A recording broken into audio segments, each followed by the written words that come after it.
Noi venim din viitor.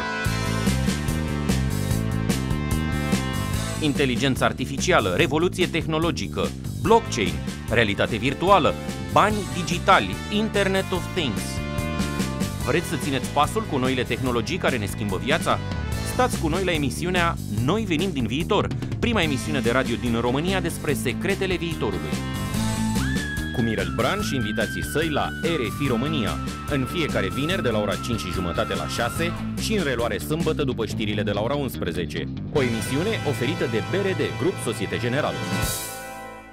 Bine vă regăsim la o nouă ediție a emisiunii Noi venim din viitor, prima emisiune din România în care vorbim nu despre ce a fost, ci despre ce va fi. Sunt Mirel Baran și timp de o jumătate de oră vă propun să ne uităm la noi puțin pe dos, nu dinspre trecutul nostru, ci din viitorul nostru. Tehnologia nu este doar o poveste despre gadgeturi electronice sau ultimul răgnet de telefon sau televizor. La baza fiecarei povești se află un personaj care îi dă viață. În tehnologie e la fel, la baza ei se află oameni care îi dau viață. Iar tehnologia nu se ocupă doar de lucruri tehnice, ci ne spune o poveste. O poveste ne va spune și Christine Colonna Cezari, este o franțuzoaică instalată în România. Nu a venit aici în vizită și a cumpărat un apartament la București în care trăiește și în care simte că este din ce în ce mai mult parte din România. Christine este la bază scriitoare. A publicat mai multe cărți în țara ei natală, Franța, unde a avut un succes recunoscut și de către critici și de către public. Este unul din reperele școlii de yoga franceze din Paris, unde s-a specializat în yoga prenatal. În 1989 publica o carte care avea să facă mare vâlvă în Franța, La grossesse du père, sarcina tatălui, care a fost foarte mediatizată. În 2014 pune pe picioare propria editură botezată Piatnița, unde publică mai multe cărți pentru copii, pe care le ilustrează singură. Una din ele a fost tradusă în limba română, Anda la Louvre et le secret du Mont Omul, și a primit în 2013 premiul Panaiti Strati la Salonul Cărții de la Paris.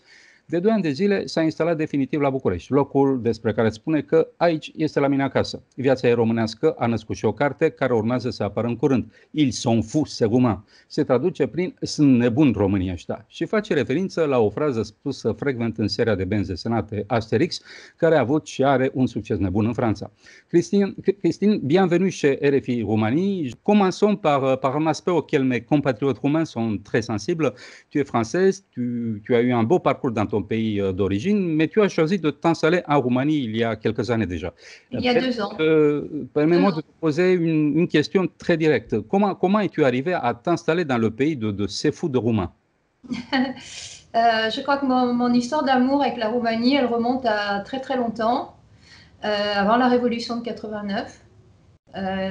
Je pense que j'ai une affinité très forte avec ce pays, ce peuple, cette culture, comme d'autres personnes vont avoir un contact comme ça inné avec le Japon, avec le Brésil, avec un autre pays d'Amérique latine.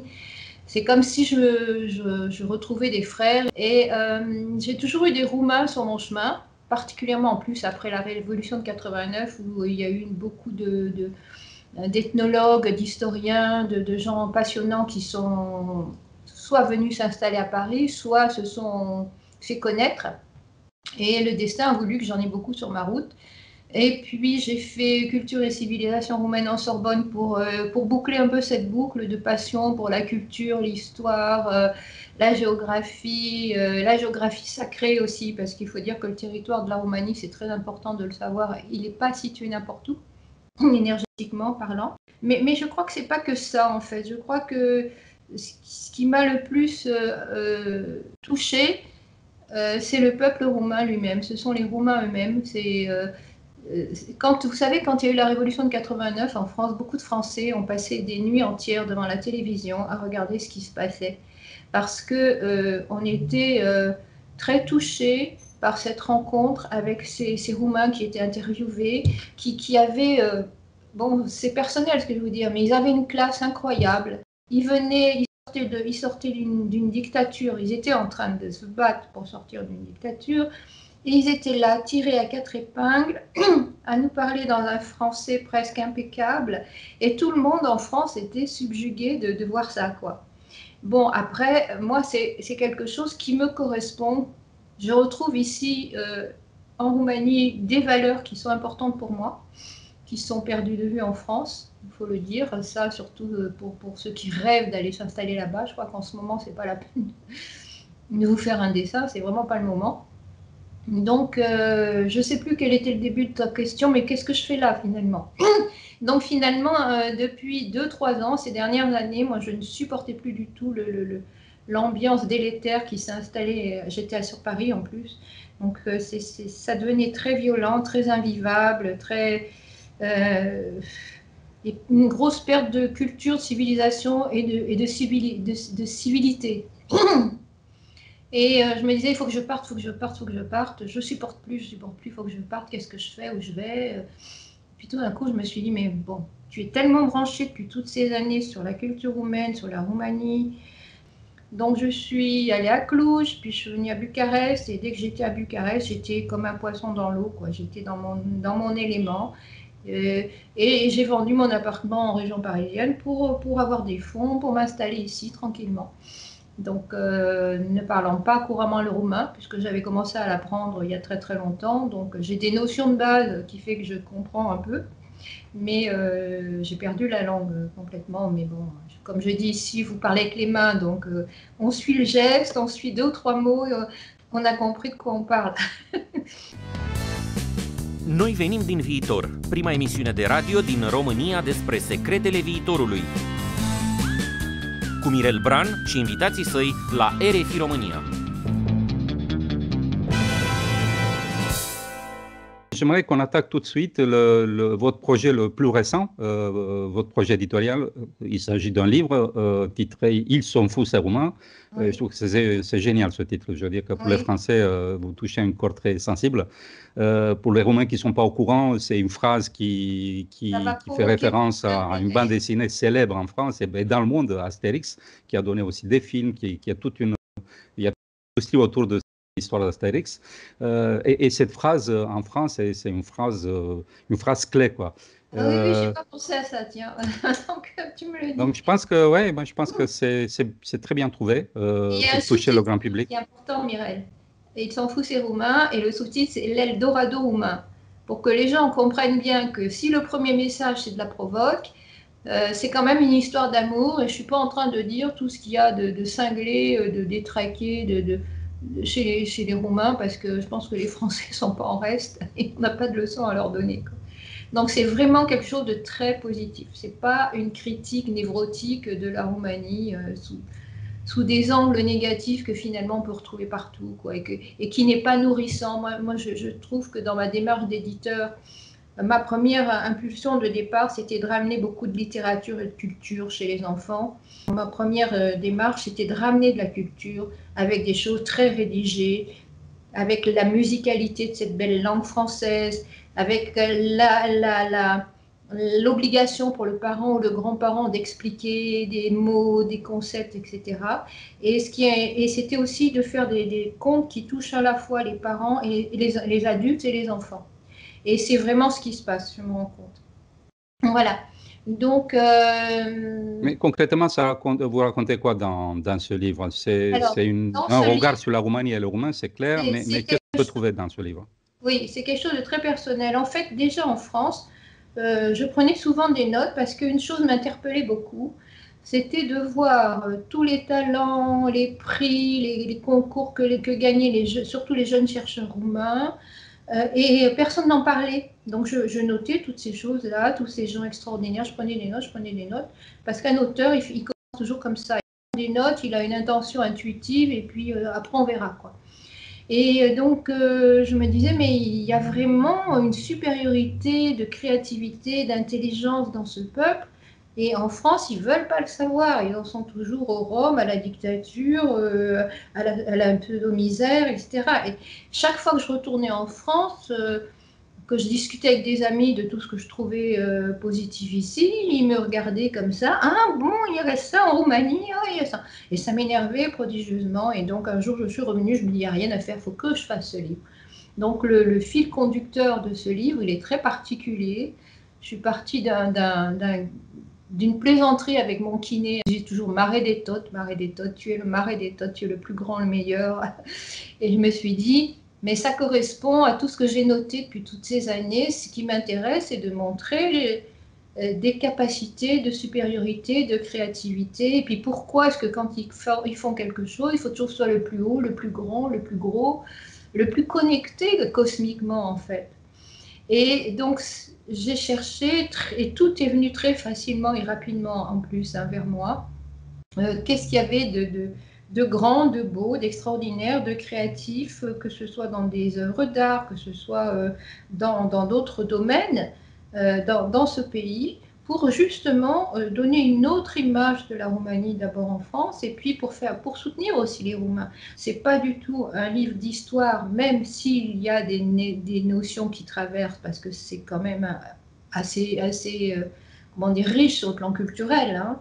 Mais le but, c'était de dire, mais il y en a marre que vous disiez que la Roumanie, c'est ci, c'est ça, c'est rien du tout. On est tout le temps en train de l'oublier dans son coin, cette Roumanie, alors que pour moi, c'est un trésor qui va se réveiller.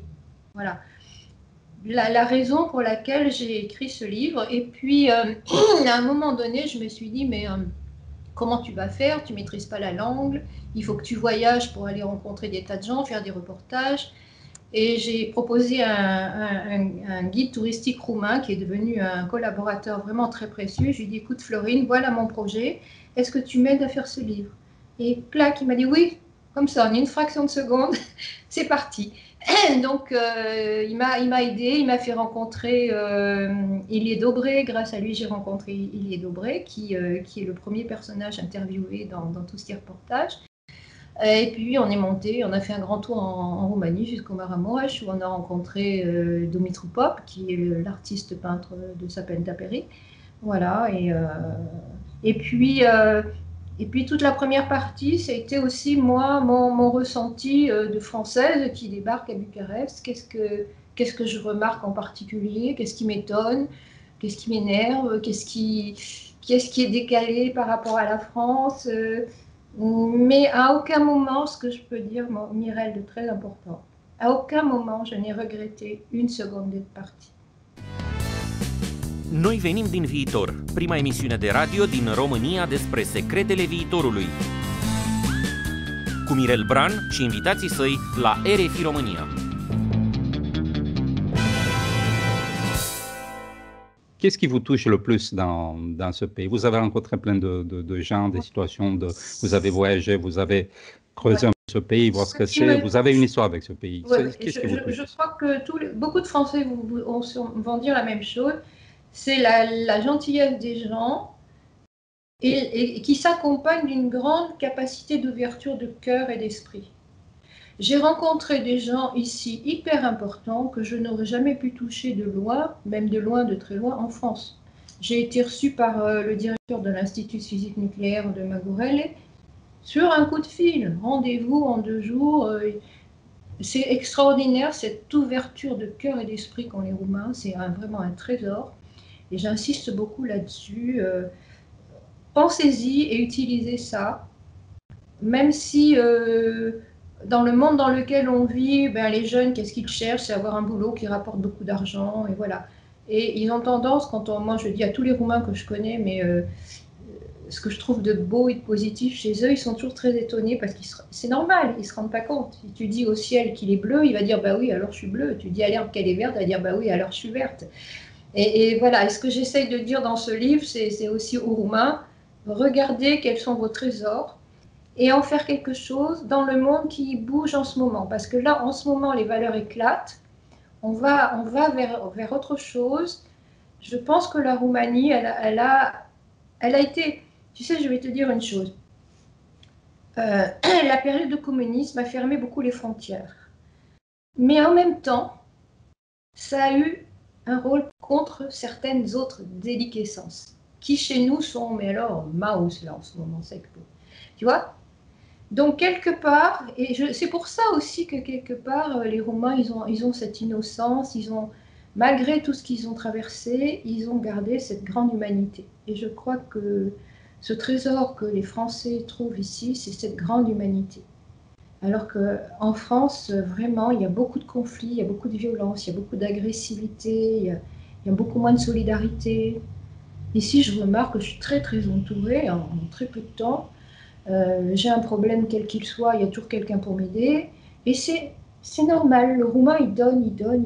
Et moi, je suis comme ça, je suis du sud de la France. Donc j'ai beaucoup retrouvé de ma Provence natale dans la mentalité roumaine et dans la façon d'être. Par exemple, au sud, même si on ne se connaît pas, on se parle directement comme ça. À Paris, si tu commences par leur dire « Bonjour, excusez-moi, est-ce que je peux vous aborder sans vous agresser pour vous demander où est la rue, machin ?»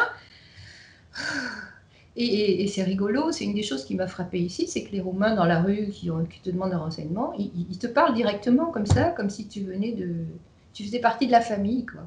Tu sais pas où était le truc, voilà. Donc il y a beaucoup Je de vois ce que choses. vous dites, hein, oui. J'aimerais qu'on parle un peu aussi de vos projets professionnels. Vous avez créé votre propre maison d'édition, Piatnica. Oui. J'aimerais que vous nous racontiez un peu l'histoire de cette maison Oui, d'édition. Déjà, Piatnica, ça veut dire quoi? oui, c'est Pourquoi très vous avez choisi ce nom? Et En racontez-nous un fait, peu voilà, l'histoire de la maison. ouais. Il y a eu un concours sur le thème voyage et vagabondage en Roumanie. Et moi, j'avais un conte pour enfants que j'avais écrit qui se passe en Roumanie, qui est qui a une thématique très forte. Et j'ai proposé ce conte et il a été primé au Salon du Livre de Paris en 2013. Donc à partir de là, j'ai essayé de, comme tout auteur qui se respecte, hein, j'ai essayé de le proposer. Personne n'en a voulu, aucune maison d'édition n'en a voulu. Et comme je ne suis pas du genre à baisser les bras, surtout pour des choses qui sont vraiment ma passion et ma ligne directrice, je dis bah, écoutez, puisque vous ne voulez pas, puisque c'est comme ça, je vais créer ma propre maison d'édition et voilà. Donc, Andal la Louve et le secret du Mont Moule, qui est traduit en roumain, c'est le seul de mes livres qui est traduit en roumain, qui existe en disque aussi, est à l'origine de ce désir de créer les éditions Piatnica. Le logo de Piatnica, c'est un loup. Je me suis inspirée des bijoux d'As de l'Antiquité, où il y avait souvent un loup symbolisé, et puis une svastika. Donc j'ai mélangé le loup, la svastika, j'ai dessiné ça vraiment sur un coin de table. Je l'ai donné à un copain graphiste qui l'a fait en logo très professionnel. Quand il y a Piatnica, c'est un coup de cœur que j'avais eu dans un livre de mythologie sur les déesses slaves. Et Piatnica, c'est la mère primordiale, c'est-à-dire que c'est l'énergie créatrice, divine, féminine d'avant les religions. Moi, j'aimais beaucoup ça. Alors après, cette déesse, elle a été récupérée hein, par les orthodoxes, par les catholiques, par toutes les cultures et civilisations différentes. Ils ont transformé cette déesse et ils l'ont beaucoup emprisonnée. Ils l'ont beaucoup limitée. Voilà l'histoire de Piatnica. Noi venim din viitor, prima emisiune de radio din România despre secretele viitorului. Cu Mirel Bran și invitații săi la RFI România. Ce qui m'a frappé, c'est la façon dont vous avez tourné cette situation, une situation, disons, négative au départ. C'est-à-dire, vous avez un manuscrit, vous avez un livre, vous proposez le manuscrit, mais personne ne le prend. Donc, du coup, vous décidez de créer votre propre maison d'édition. Donc, finalement, tout le mal pour le bien, parce que finalement, vous avez positivé quelque chose qui, a priori, devait avoir un impact négatif sur vous, mais vous avez trouvé... C'est quoi ce déclic, en fait? Parce qu'on est tous confrontés à des situations comme ça, des choses qui nous impactent de manière négative et qu'on pourrait retourner de manière positive. Je comprends bien. Parce que d'abord, je commence jamais quelque chose que je vais finir. C'est pas mon caractère de commencer un truc et peut dire oh bon, j'ai pas le courage, oh non, c'est pas bon, oh personne ne croit en moi, je laisse tomber. Ça, c'est pas du tout mon caractère. Bon. Où je commence pas parce que je sens intuitivement que c'est pas ma voie. Où je commence et quels que soient les obstacles, je continue. Là, en ce moment, on me propose de faire un film sur ce conte qui a été écrit quand même en 2012 et on est en 2020, donc les choses peuvent prendre du temps. Si ton ange gardien il te met un obstacle, il veut pas que tu passes par là, où tu te prends un coup dur, et ben c'est que c'est pas bon pour toi et que franchement il faut pas insister. Donc si on insiste, c'est vraiment parce qu'on sent instinctivement que ça va nous apporter quelque chose de positif. Mais donc il faut bien analyser le positif et le négatif. C'est très très important parce que si on se trompe de voie, on peut perdre énormément d'énergie, on peut perdre sa vie même. L'obstacle, c'est plutôt un prétexte pour te pousser à évoluer, quoi. Comme c'était votre exemple tout à l'heure, c'est-à-dire que vous avez une situation qui n'est pas bonne pour vous, vous avez un manuscrit qu'aucune maison d'édition ne prend, et c'est donc un obstacle. Mais c'est un obstacle dans une situation que vous pouvez changer. Et vous l'avez changé, vous avez trouvé l'angle pour la changer, vous créez votre propre maison d'édition. Je trouve ça extraordinaire. Mais c'était un cadeau du ciel, en fait, que les éditeurs n'en aient pas voulu. Parce que si un éditeur en avait voulu, qu'est-ce qu'il en aurait fait? Peut-être qu'il en aurait fait quelque chose de moins bien que moi. Et moi, ce qui est important, c'est dans une maison d'édition comme ça, on fait vraiment ce qu'on veut. Donc, il peut y avoir une cohérence entre le texte, entre l'illustration, entre le message qu'on fait passer. Ça, c'est très important. Moi, je suis quelqu'un d'extrêmement autonome et indépendant. Si quelqu'un me brime dans ma créativité, dans ma volonté, dans mon ressenti, je ne supporte pas ça. C'est biologique, je dirais. Donc, c'est difficile à vivre. J'ai été une enfant pour ça très difficile pour mes parents qui étaient très conformistes, parce que moi, je ne rentrais pas dans aucune case. Mais en même temps, ça protège beaucoup. C'est très important.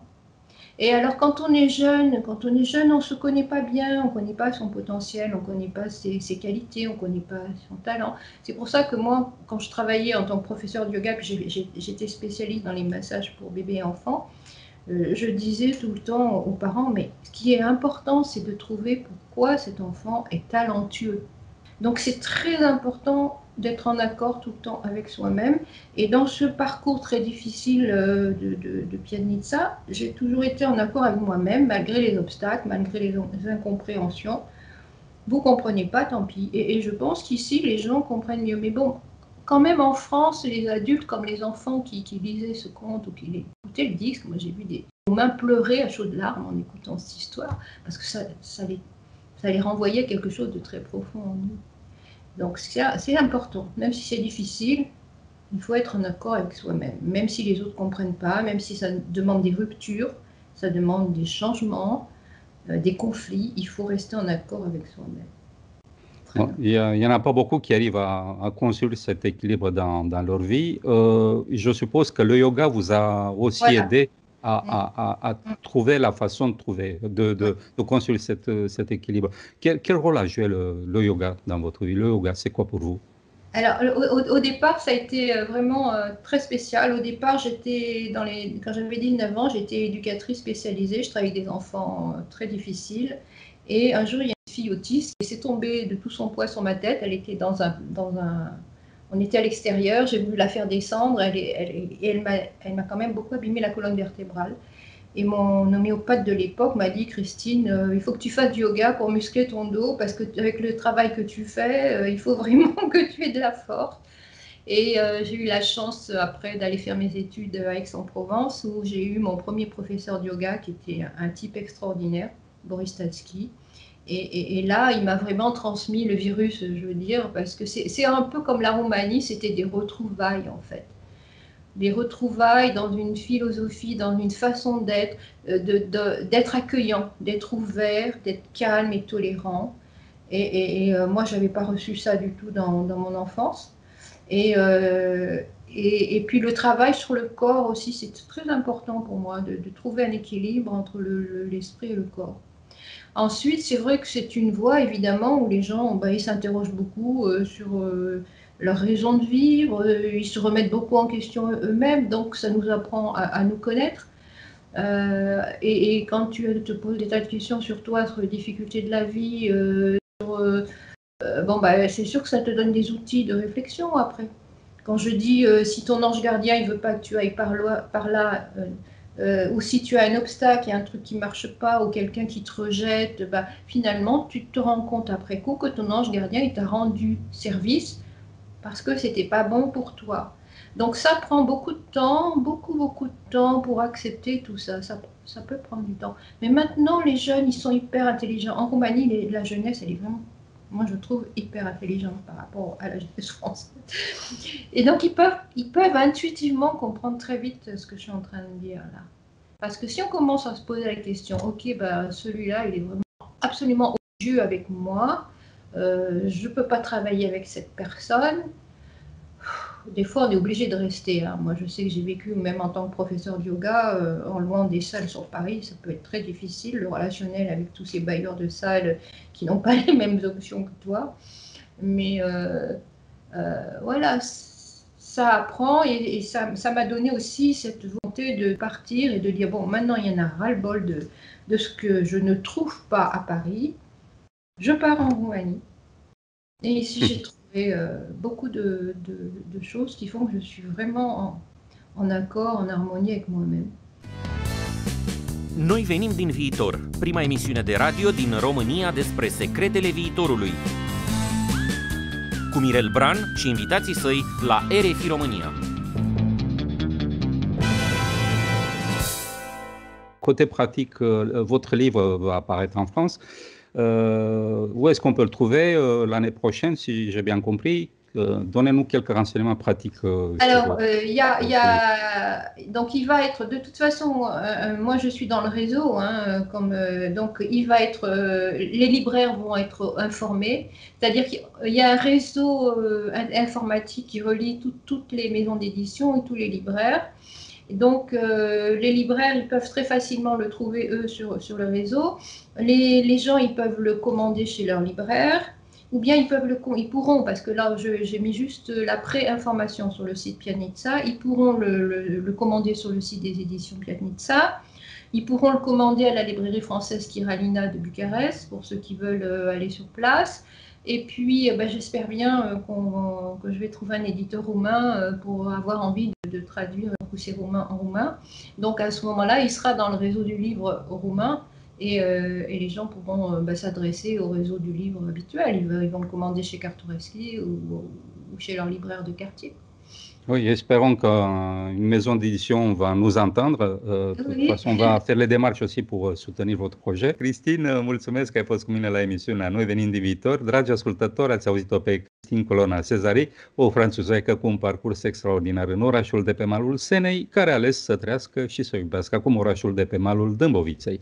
A scris cărți de succes în țara ei natală, Franța, dar ultima ei carte este despre România, țara care i-a devenit a doua patrie. Ils sont fous, c'est roumain, sunt nebuni românii ăștia, este o bijuterie editorială care va apărea în curând în librările din Franța. Mai multe despre ea și despre proiectele ei putea la adresa Edition NS la plural Piatnitsa piatnitsa.com, editionpiatnitsa.com.